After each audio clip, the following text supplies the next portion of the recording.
ونصلي ونسلم على رسوله الكريم أما بعد فأعوذ بالله من الشيطان الرجيم بسم الله الرحمن الرحيم والصلاة والسلام عليك يا سيدي يا رسول الله وعلى آلك وصحبك يا سيدي يا حبيب الله۔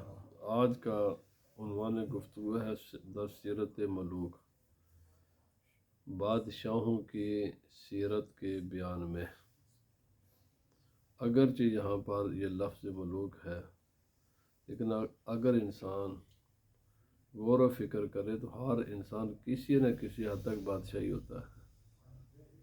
نبی پاک صلی اللہ علیہ وسلم نے فرمایا کلکم راعٍ وکلکم مسئول عن رعیتہ، ہر آدمی ذمہ دار ہے اور جس کا وہ ذمہ دار ہے اس سے اس کے ذمہ داری کے بارے میں قیامت کے دن سوال ہوگا۔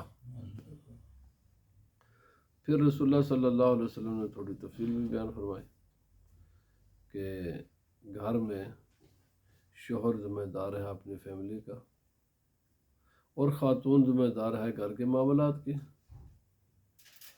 گھر سے باہر نکلیں تو ہر انسان کسی نہ کسی سطح پر وہ کسی کے اوپر ہوگا اور کسی کے ماتحت ہوگا۔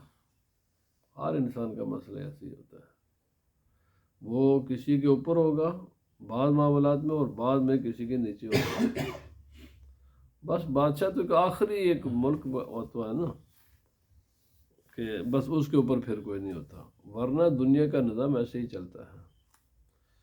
تو اگرچہ انسان کسی بھی پوسٹ پر ہو، نیچے والی پوسٹ پر ہو یا سب سے اوپر والی پوسٹ پر ہو، اس کی کچھ ذمہ داریاں ہیں۔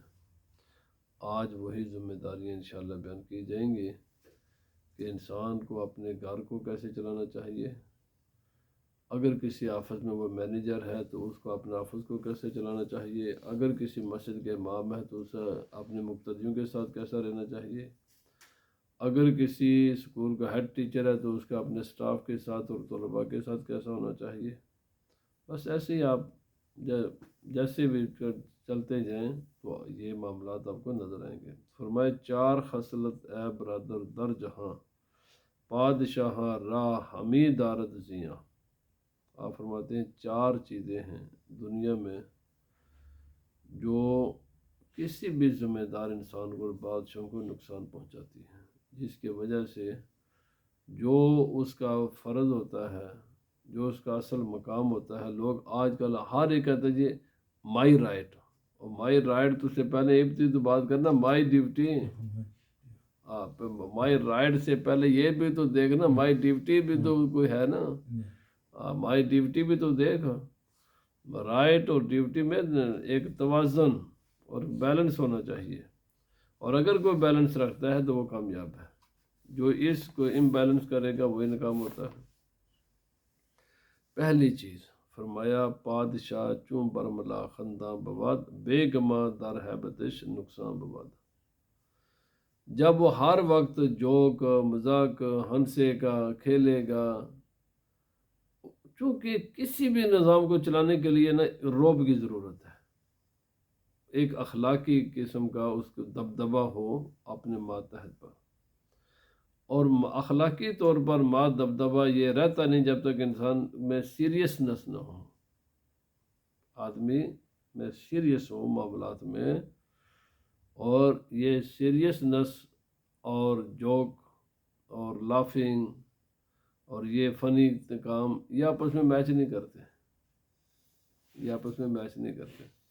تو پہلی چیز ہے جو آدمی ہر وقت فنی کاموں میں لگا رہے، ہنسنے کودنے میں لگا رہے، اور اس قسم کی چیزیں ہیں جس میں آسان الفاظ میں سیریس نہ ہو، تو کیونکہ اس کا رعب نہیں ہوگا، اس کا دبدبا نہیں ہوگا اپنے ماتحت پر، اور جب دبدبا نہیں ہوگا تو وہ اس کی بات نہیں مانیں گے، جب بات نہیں مانیں گے تو وہ سارے معاملات الجھ جائے گا، پھر خرابیاں پیدا ہوں گی اس سے۔ تو اس کا حال سب سے بہترین یہ ہے کہ انسان کنٹرول میں رکھے، اپنے آپ کو ریزرو رکھے تھوڑا سا۔ اس کے بعد بعض صحبت داشتن با ہر فقیر، پادشاہ را ہمی سعادت حقیر، ہر قسم کے آدمی کے ساتھ صحبت رکھنا، اچھا ہے تو پھر بھی ٹھیک ہے، برا ہے تو پھر بھی ٹھیک ہے، امیر ہے تو پھر بھی ٹھیک ہے، غریب ہے تو پھر بھی ٹھیک ہے، جو بھی ہر آدمی کے ساتھ، بھائی یہ بھی نہیں ہے۔ پہلے جج کرو کہ تو تیرے لیول کا آدمی کون ہے جس کے ساتھ تیری کوئی فرینڈ شپ یا تیری کمپنی ہونی چاہیے، کیونکہ دنیا میں یہ ایک مسلمہ حقیقت ہے۔ آج دنیا نے انتہا درجے کی کوشش کر لی ہے کہ انسان میں جو تفریق ہے نا، تفاوت ہے نا، یہ کم ہو جائے، کم نہیں کر سکے۔ کیوں کہ یہ ایک نیچرل چیز ہے، ایک نیچرل چیز ہے۔ بعض لوگ ان کا جسمانی طور پر مضبوط ہوتے ہیں، ذہنی طور پر مضبوط ہوتے ہیں، اخلاقی طور پر مضبوط ہوتے ہیں، ان کریکٹر ان کا بہت اچھا ہوتا ہے۔ بعض لوگ جسمانی بھی کمزور، ذہنی بھی کمزور، مالی طور پر بھی کمزور، اخلاقی طور پر بھی کمزور، یعنی ہر اعتبار سے وہ کمزور۔ اچھا ان میں کمزوریاں تو انسان میں ہے نا، یہ تو بھائی یہ انسان کو سب سے پہلے اپنی کن لوگوں کے ساتھ اس کی فرینڈ شپ ہونی چاہیے، کن لوگوں کے ساتھ اس کی کمپنی ہونی چاہیے، یہ فیصلہ انسان نے خود کرنا ہے۔ ہمیشہ انسان کو کمپنی اپنے لیول کے مطابق رکھنی چاہیے۔ علماء اگر ہر وقت جاہلوں کے ساتھ بیٹھے رہیں گے نا، ان کا روب ختم ہو جائے گا۔ علماء کا جاہلوں کے پاس جانا عیب ہے، جو ہلاک علماء کے پاس آنا خوبی ہے، یاد رکھیں۔ بے عقل مند کا بیوقوف کے پاس جانا یہ عیب ہے، بیوقوف کا عقل مند کے پاس آنا یہ خوبی ہے۔ تو مقصد یہ ہے کہ آدمی کمپنی اختیار کرنے سے پہلے خوب سوچ لے۔ خود نبی پاک صلی اللہ علیہ وسلم نے فرمایا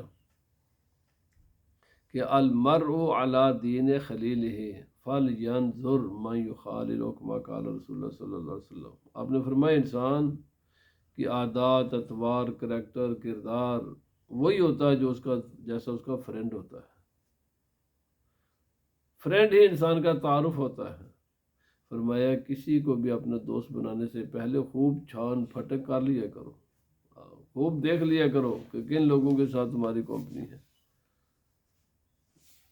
یہی وجہ ہے، آپ دیکھیں یہ جتنے پولیس مین یا آرمی والے یہ بڑے بہادر ہوتے ہیں، اور یہ جو پرائمری بچوں والے ٹیچر ہوتے ہیں یہ سارے بزدل ہوتے ہیں، کیوں سارے زندگی رہتے ہیں بچوں کے ساتھ ان کو لڑائی تھوڑے ایک گھنٹہ بھی یہ کھڑا نہیں ہو سکیں گے، کیونکہ کوپنی ساری دن کے بچوں کے ساتھ رہتی ہے، اور ان کی کوپنی ہمیشہ دوسرے ان لوگ کے ساتھ کہ جو ان سے بھی زیادہ بدماش قسم کے لوگ ہوتے ہیں ان کے ساتھ، ان کے ساتھ رہ کر یہ بھی اتنا مضبوط حوصلہ ہوتا ہے۔ بھائی یہ کمپنی ہے، انسان کو اس کی جو کمپنی ہے، جو اس کی فرینڈ شپ ہے، جو اس کی صحبت ہے، اس کو ایسے انسان کو بنا دیتی ہے۔ تو اس لیے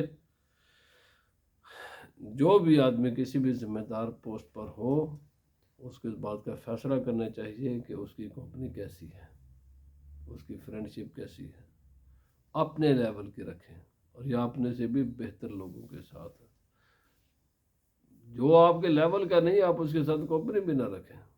ٹھیک ہے، اس کا معنی یہ نہیں کہ کسی کا آپ انسلٹ کریں، لیکن اس کا معنی یہ بھی نہیں ہے کہ آپ اپنی لیول سے نیچے اتریں۔ بعض زنا بسیار گر خلوت کناد، خیش تنداشا بے حیبت کناد، اور کمپنی میں بھی خاص کر کے پھر عورتوں کے ساتھ زیادہ تر تنہائی، فرمایا یہ تو تباہ کن چیز ہے۔ رسول اللہ صلی اللہ علیہ وسلم نے اتنا سختی کے ساتھ منع فرمایا، سوائے آپ نے جو بیوی ہے یا جو محرم خواتین ہیں ان کے علاوہ باقی کسی بھی خاتون کے ساتھ قدرے، مثلا ڈاکٹر حضرات ہیں، جتنی دیر انہوں نے ان کی کوئی بات چیت کر لی تو اتنے تو ٹھیک ہے، پر بلا ضرورت نہیں بھائی۔ تو کسی بھی ان کے ساتھ زیادہ خلوت، چونکہ عورت میں نیچرلی کمزوری ہے، تو بہرحال یہ چیز، اور یہ ہمارے جو پاکستان جو ایک دنیا کا سب سے بڑا چوتھا ملک اور اسلامی دنیا کا سب سے بڑا ملک 2 لخت ہوا ہے، آپ اٹھا کر دیکھ لیں اس کے اسباب کیا ہے، پاکستان کو 2 لخت ہونے کے اسباب کے، ان میں سے مین سبب یہ تھا جنرل یحییٰ، وہ ایک جنرل رانی نام کی عورت تھی، اس کے ساتھ اس کی بڑی فرینڈ شپ تھی، مین کردار ہے وہ جنرل رانی گجرات کی تھی، مین سبب ہے۔ جو بڑے بڑے اسباب ہیں نا پاکستان کے 2 ٹکڑے ہونے کے، ان میں سے ایک سبب یہ ہے، شراب، قادیانی، اور شراب ایک، قادیانی اور عورتیں، یہ مین اسباب ہیں پاکستان کے الگ ہونے کے۔ تو یہ وہی چیز ہیں کہ جو آج کل بھی ایک بہت بڑا آپ روزانہ دیکھتے ہیں، اور بھائی ان چیزوں کو، جو بھی ان چیزوں سے بچے گا، اور خصوصاً جو آدمی بڑی بڑی پوسٹوں پر ہیں، ان کے لیے بچنا ان چیزوں سے بہت ضروری ہوتا ہے، بہت ضروری ہے۔ اور مغرب کیونکہ آج کل دشمن ہے، وہ بم سے یا فائر سے نہیں قوموں کو فتح کرتے، وہ اس قسم کا حملہ آور ہوتے ہیں۔ اب دیکھنا ہمارے تمام اسلامی ممالک میں بے حیائی کو پھیلانے کے لیے اتنا پیسہ، بے درے پیسہ خرچا جاتا ہے، اور بھائی یہی بے حیائی ہے۔ آج پوری مسلم ورلڈ جس مسئلے کا اور جن مشکلات کا وہ سامنا کر رہے، اس کا مین سبب یہ چیز ہے، عورتیں، کہ بے حیائی کے۔ مجھے آج تک یاد ہے، حالانکہ میڈیا کے ذریعے، ریڈیو، ٹیلی ویژن، اخبارات کے ذریعے پوری قوم کو ایجوکیٹ بھی کیا جا سکتا تھا، اس کے اخلاقی، دینی، روحانی، اس کو بام عروج تک بھی پہنچایا جا سکتا تھا۔ صبح سے لے کر شام تک گانے، جبکہ میں نے خود آ کر ان ملکوں میں دیکھا ہے، صبح سے لے جا شام تک ہیلتھی ڈسکشن کرتے ہیں، یہ آج یہ مسئلہ جی، آج یہ مسئلہ جی، آج یہ، ان کا ریڈیو کیا ہیلتھی ڈسکشن کرتے ہیں۔ بھائی جو اصل اوریجنل لوگوں کے ایشوز ان پر بات کرتے ہیں۔ ہمارا اچھا جتنے بھی ہمارے اخبارات ہیں، اندر کی جو کام کی بات ہوتی ہے، کام کی خبر ہے، وہ بلیک اینڈ وائٹ، اور جو باہر کا بھیجا عورتوں کا ایک صفحہ پوری بے حیا عورت کی پکچر، وہ بھی کلر میں۔ ہمارے پاکستان میں یہی تھا، اور باقی مسلم ورلڈ میں بھی یہی ہے، کیوں یہ باقاعدہ اس کے لیے مال دیا جاتا ہے کہ ایسا کرو، آج بھی ایسا ہی ہے۔ ابھی یہ کیس ہوا ہے کہ ایک وہ خاتون جس کو دوپٹہ لے کر گئی، یعنی پروگرام میں دوپٹہ لے کر اینکر تھی، تو اس نے تو اس کو ذرا وہ کورٹ میں گئے، کورٹ نے بھی اس نے کہا نہیں بھائی، جب آپ بیٹھو تو ننگے سر بیٹھو گے، بھائی جب فنڈ ہم دیتے ہیں تمہیں، تو پھر تم دوپٹہ لے کر نہیں بیٹھ سکتے۔ حالانکہ دوپٹہ کیا تھا، غیر مسلم ممالک میں دوپٹہ لے کر تم بیٹھ سکتے ہو، لیکن خود مسلمان ملک میں ٹیلی ویژن پر دوپٹہ لے کر نہیں بیٹھ سکتے، اور کورٹ بھی ان کی مدد کرتے ہیں، کیونکہ ان کو بھی مال ملتا ہے۔ سب یہ بکے ہوئے لوگ ہیں، اور پھر ہم کہتے ہیں جی مسائل ہیں، مسائل تو تم نے خود پیدا کیے ہوئے۔ یاد رکھیں ہمارے اسلاف رسول اللہ صلی اللہ علیہ وسلم نے 1400 سال پہلے، 800 سال پہلے، اتنا بڑا فلاسفر ہے کہ پورا آپ ان کے بارے میں دیکھیں، یہ ویسٹرن دنیا کی جو پالیسیاں ہیں نا، ان کے پیچھے فلاسفر ہیں نا جو بیٹھے ہوئے پیچھے جو پالیسیاں بناتے ہیں، یہ ان فلاسفر یہ ان کو پڑھتے ہیں۔ شیخ فرید الدین عطار وہ ہیں کہ جن کو یہ ویسٹ بھی بہت زیادہ ان کو پڑھتا ہے۔ شیخ سعدی اور شیخ فرید العطار، امام غزالی، یہ چند ایک بڑے بڑے مسلم فلاسفر ہیں کہ جن کو یہ کی ہیں یہ، اور ویسٹ بھی ان کو بہت زیادہ پڑھتا ہے، اور پھر اس کے مطابق اپنے معاشروں کو اس پر استوار کرتے ہیں۔ ہمیں تو شاید خبر بھی نہیں نا ہوگی، ہم تو دیکھتے ہیں نا عوام کے، پر ان کے جو ذمہ دار طبقہ ہے وہ ایسا نہیں ہے جیسے ہمیں ان کے عوام نظر آتی ہے۔ آپ نے فرمایا یہ کام نہیں کرنا، اور ہر وہ کام کے جو زوال کا سبب بنتا ہے، ہم نے ہر اس کام کو اپنے سینے کے ساتھ لگایا ہوا ہے۔ فرمایا ہر کرا فر جہاں داری بواد، میلے او سوئے کم آزاری بواد۔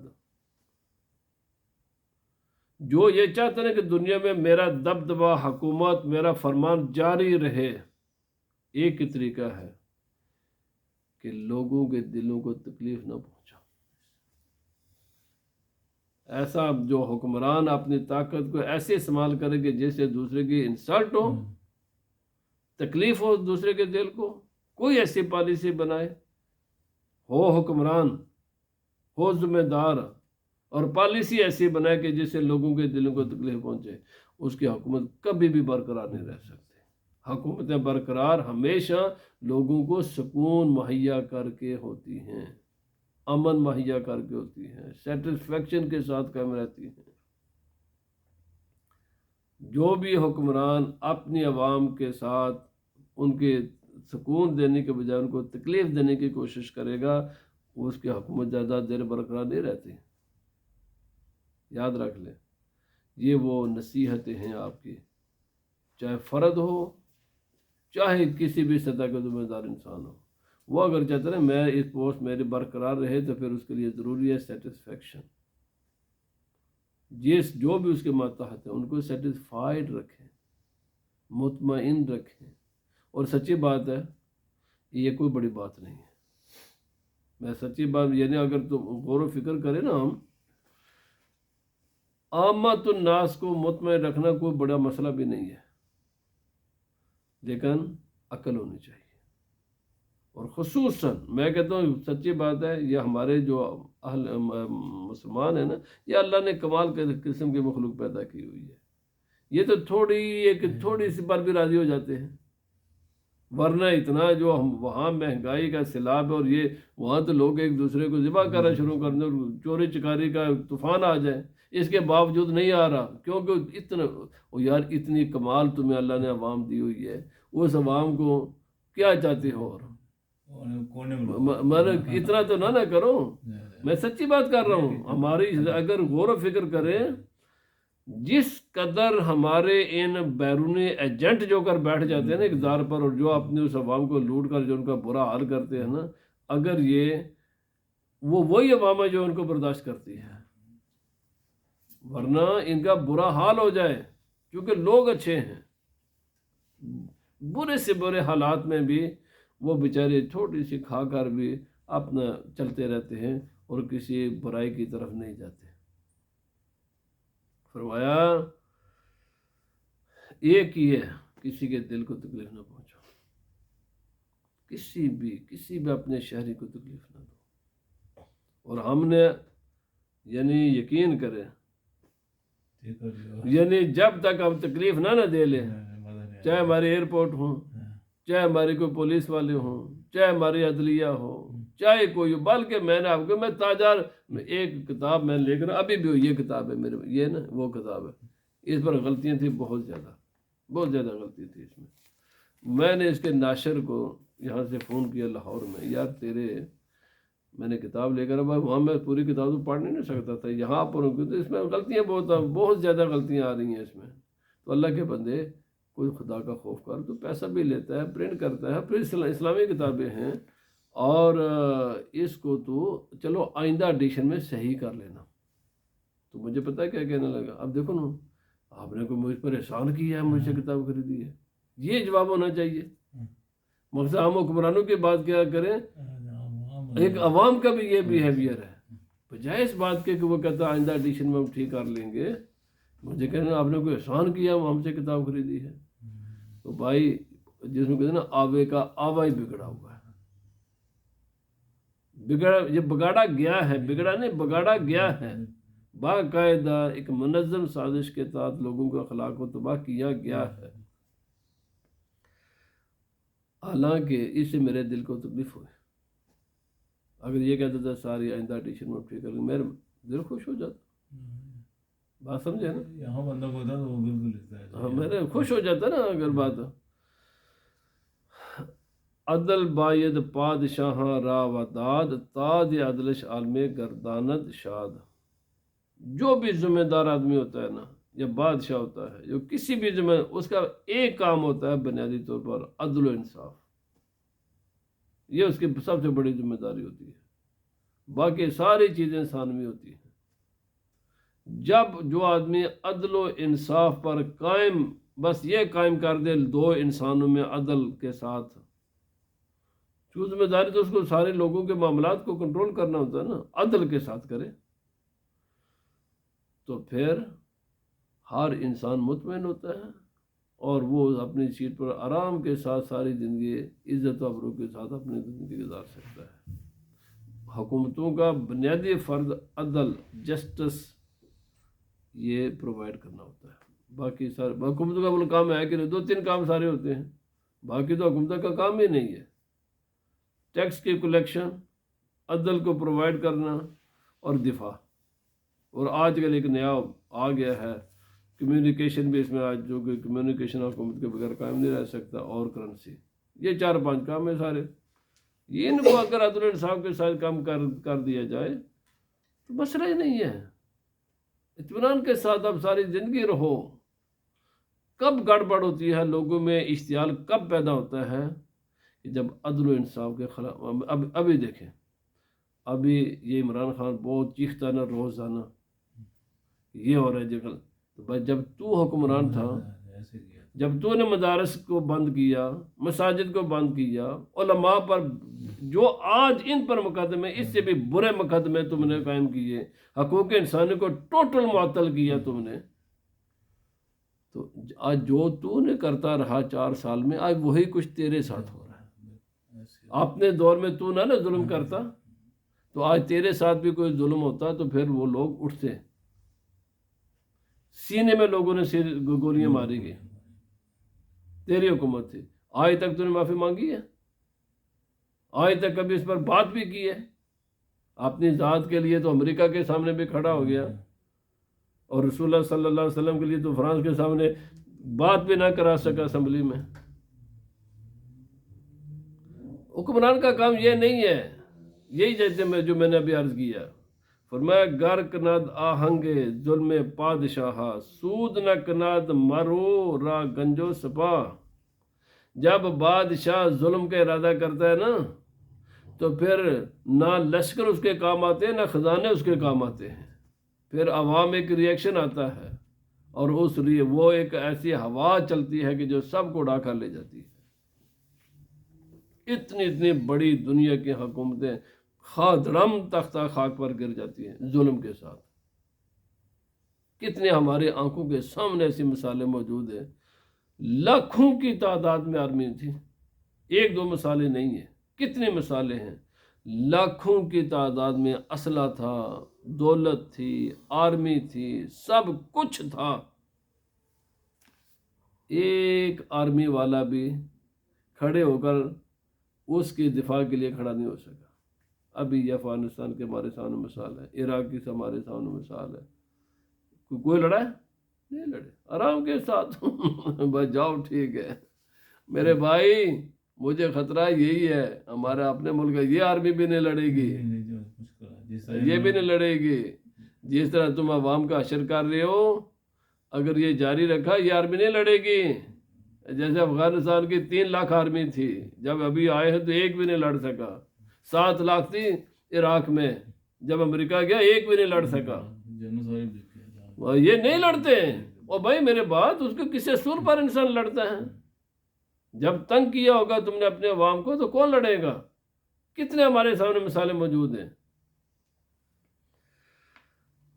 بنگلہ دیش میں مشرقی پاکستان تھا، وہاں پر لاکھوں کی تعداد میں پاکستان کی آرمی تھی، نہیں لڑ سکی۔ کیوں نہیں لڑ سکی؟ عوام کے دل زخمی تھے۔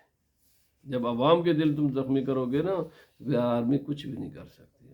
آرمی کی طاقت عوام سے نکلتی ہے، جب عوام مطمئن ہوتے ہیں تو آرمی میں بھی طاقت ہوتی ہے، جب عوام مطمئن نہیں ہوگی تو آرمی کچھ بھی نہیں کر سکتی۔ یہ ایٹم بم شام، یہ جو کچھ اسلحہ بنائے جاتے ہیں، یہ بالکل کسی کام کی چیزیں نہیں ہیں۔ اگر یہ کسی کام کے ہوتے نا تو دنیا میں سب سے زیادہ ہتھیار رشیا کے پاس ہے، اور جب یہ رشیا ٹوٹا تھا نا، چند دنوں میں، مجھے پتا اس وقت جب یہ ٹوٹا تھا، میرا خیال ہے زیادہ سے زیادہ پورے بکھرنے میں 15-20 دن لگے تھے، اور 15-20 دن میں پورا رشیا جیسے تسبیح کے دانے بکھر جاتے ایسے بکھر گیا تھا، ایک بھی کوئی کسی قسم کا اسلحہ اس کے کام نہیں آیا تھا۔ کیوں نہیں بکھرا تھا؟ عوام مطمئن نہیں تھی۔ جب عوام مطمئن نہ ہو تو پھر یہ چیزیں بالکل نہ بے معنی ہو کر رہ جاتی ہیں۔ اس لیے آپ فرماتے ہیں نہ لشکر کام آتے ہیں، نہ خزانے کام آتے ہیں، پھر کوئی بھی کام نہیں۔ بازنا شاہ کے در خلوت نشست دور نبود گر رواد ملکش دست. جو بادشاہ عورتوں کے ساتھ بیٹھنا شیٹنا شروع کر دے پھر بالکل اس کو سوچنا لینا چاہیے کہ اب یہ کرسی میرے پاس زیادہ دیر نہیں ہے، پھر یہ میری نہیں ہے، پھر یہ کرسی کسی اور کی ہے. چونکہ عادل باشد و معمول کا باشد اندر مملکت شہرا بکا. جب بادشاہ عادل ہوتا ہے تو پھر اس کے ملک کو کوئی بھی ملکہ کا بیرون ملکہ کا فتح نہیں کر سکتا. اب یہاں اسی ملک کا مسئلہ ہے. میرا جنگ پیر یہ چرچل کا تھا، یہ دوسرے کا، یہ میرا چرچل کا مشہور بات ہے، جو چرچل کی بات ہے نا، اس نے کہا اچھا ہر طرف سے ملا ہو رہے تو اس نے کانفرنس بلائی کس کی؟ ججوں کی. بھائی جنگ میں تو لوگ کانفرنس بلاتے ہیں جرنلوں کی، اس نے کانفرنس بلائی ججز کی. اس نے ایک ہی پوچھا تھا میرے ملک میں میری عوام کو انصاف مل رہا ہے نہیں؟ انہوں نے کہا جناب دے رہے ہیں. انہوں نے کہا جاؤ، کوئی دنیا کی طاقت ہمیں فتح نہیں کر سکتی. دنیا کی بیرونی قوتیں اسی وقت کامیاب ہوتی ہیں جب حکمران اپنے عوام کو انصاف نہیں دیتا. فوجیں نہیں لڑا کرتے، جج لڑتے ہیں. جب جج انصاف کے ساتھ فیصلہ کریں گے نا تو پھر آرمی بھی لڑ سکتی ہے. جب جج ہی بک جائیں گے تو پھر آرمی کچھ بھی نہیں کر سکتی. پھر کوئی جب عوام کا دل زخمی ہوگا نا تو پھر آرمی کی کوئی حیثیت نہیں رہ جاتی. فرمایا چون کنت سلطان کرم با لشکرے بہرے او بازنت ساد جاں با سر سرے. اور آرمی اور لیکن یہ جتنے حکومت کے پرزے ہوتے ہیں نا ان کا مطمئنہ ہر ایک کا ضروری ہے. فرمایا اس کے لیے ضروری ہے ان کو بہترین قسم کی تنخواہیں دی جائیں. جو ملک اپنے سرکاری ملازمین کو پرائیویٹ سیکٹر سے زیادہ تنخواہ نہیں دیتا وہ کبھی بھی مطمئن نہیں کر سکتا. وہ رشوت کا بازار کبھی، رشوت کا دروازہ کبھی بھی بند نہیں کر سکتا. رشوت کا دروازہ بند کرنا ہے تو اس کا ایک ہی راستہ ہے. آپ فرماتے ہیں کہ جو بھی تمہارے ملازمین ہیں ان کو اتنی ہائی تنخواہیں دو کہ وہ کبھی رشوت کا سوچیں بھی نہیں، ورنہ چونکہ ان کے پاس پاور ہوتی ہے. حکمران کس کے دروازے پر جا کر بیٹھے گا جنہیں یہ رشوت نہ لے لیے؟ بھائی ان کا رشوت کا راستہ بند کرنے کے ایک ہی ہے کہ ان کو اتنی ہائی تنخواہیں دو کہ ان کے دل و دماغ میں رشوت کی طرف سوچیں بھی نہ ہو. اور یہی دنیا کی عقل مند حکومتیں ایسا ہی کرتی ہیں کہ اپنے ملازمین کو بہترین تنخواہیں دیتی ہیں، بہترین سہولتیں دیتی ہیں، اور پھر جب ان کے وہ بہترین ان کو ساری چیزیں دیتی ہیں تو پھر وہ حکومت کا کام بھی کرتے ہیں. اور جب پرائیویٹ سیکٹر ان سے ہائی تنخواہیں دے رہا ہو اور آپ گئیں گورنمنٹ ملازم بھی ہو، طاقت اس کے ہاتھ میں دے بھی جائے اور پھر وہ رشوت بھی نہ لے، یہ کیسے ہو سکتا ہے؟ پھر رشوت وہ لے گا. اللہ پاک ہمیں عمل کی توفیق عطا فرمائے. یہ کتنی کمال نصیحتیں ہیں، کاش کہ ہمارے حکمران ان کو سمجھیں.